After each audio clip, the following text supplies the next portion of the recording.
Здравствуйте, дорогие друзья! Я Любовь Щербинина. Сегодня хотела поговорить с вами о любви.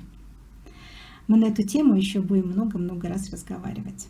Настолько она интересна и многогранна. Дело все в том, что большинство людей на нашей планете хотят встретить настоящую любовь. Каждый человек желает получить адекватный отклик на свои чувства, при этом оставаясь собой. Ложная мысль у людей та, что когда два любящих светлых человека собираются в союз, в пару, то они становятся одним целым. На самом деле это не так. Каждый человек представляет собой отдельную личность со своей жизненной программой, с матрицей и с наработками в ней. Человек движется по жизни в поисках любви и достигает желаемого или части возможного. Если у человека ничего не получается в личном плане, то он может подумать о том, что он недостоин взаимной любви. У него могут взращиваться всевозможные комплексы, и это не есть хорошо. Беда в том, что большинство людей жаждут легкого успеха, а в такой области, как любовь, нужно многому учиться. Постигать знания, накопленные человечеством об этом предмете, и становиться человеком, достойным любви.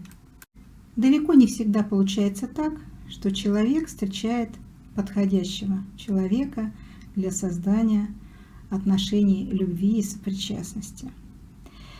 И как же быть тем людям, мужчинам и женщинам? Как им расставаться, сохраняться, успокаиваться? И где брать силы на эту сложную, противоречивую жизнь? В моей практике иногда бывают такие случаи. Приходит человек, мужчина или женщина, парень или девушка, буквально умирающий от любви. Возлюбленный или возлюбленная резко оборвали отношения, они чувствуют себя брошенными.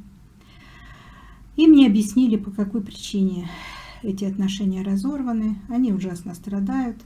И эти страдания могут длиться годами. А что есть энергия страданий и всевозможных этих душевных мук? Это энергия для отрицательной системы. Не все отношения, не все чувства имеет смысл сохранять. С помощью высших сутей можно обрывать чувства, эмоциональные связи и зависимости, которые приносят только страдания. Потому что человек должен выполнять свою жизненную программу, учиться, работать, что-то в своей жизни менять к лучшему, и для этого ему нужна энергия. А энергия страдания забирает у людей очень много сил. Каждому человеку нужно подумать при этом, а нужно ли ему это. Вот он страдает и, собственно говоря, стоит на месте. Он отдает другому, возможно, совершенно равнодушному уже человеку часть своей жизни, при этом обделяя себя. И я считаю, что от эмоциональных зависимостей, от таких вот зависимых чувств и эмоций нужно избавляться, коли они приносят только страдания, разрушения для личности. Беда в том, что терпение, доброта и отзывчивость часто не ценятся в мире людей.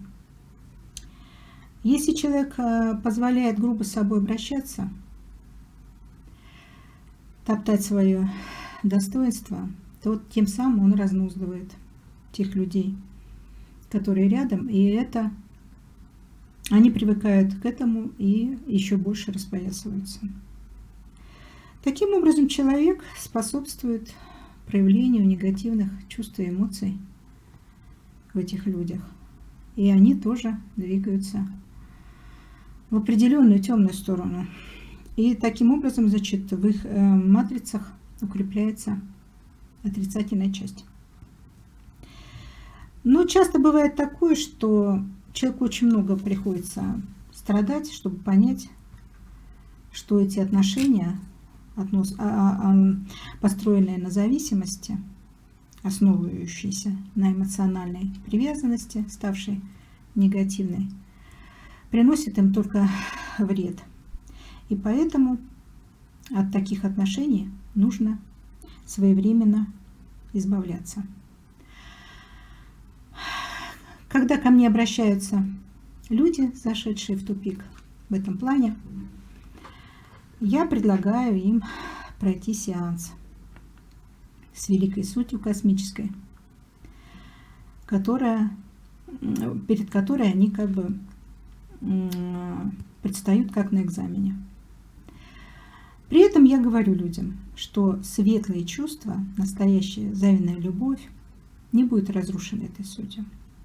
Эта суть разрушит только все темное, негативное, приносящее зло и страдания.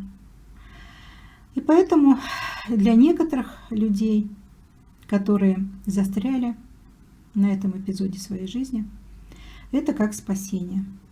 И, возможно, некоторым людям надо знать, что существует и такой способ избавиться от проблемы за 30 минут. Я желаю вам всем обретать счастливые отношения, находить взаимную любовь, встречать достойных партнеров и получать от них адекватный отклик на свои чувства и эмоции. Ну, а если никак не складывается, бывает так часто, что один человек выше по развитию другого, а встречный партнер – это как зеленая трава, который только в начале наработал качество любви в свою матрицу, и он порхает по жизни, разбивая сердца. Вот от таких зависимых отношений и чувств следует избавляться. Желаю вам быть здоровыми, счастливыми и благополучными людьми. До новых встреч!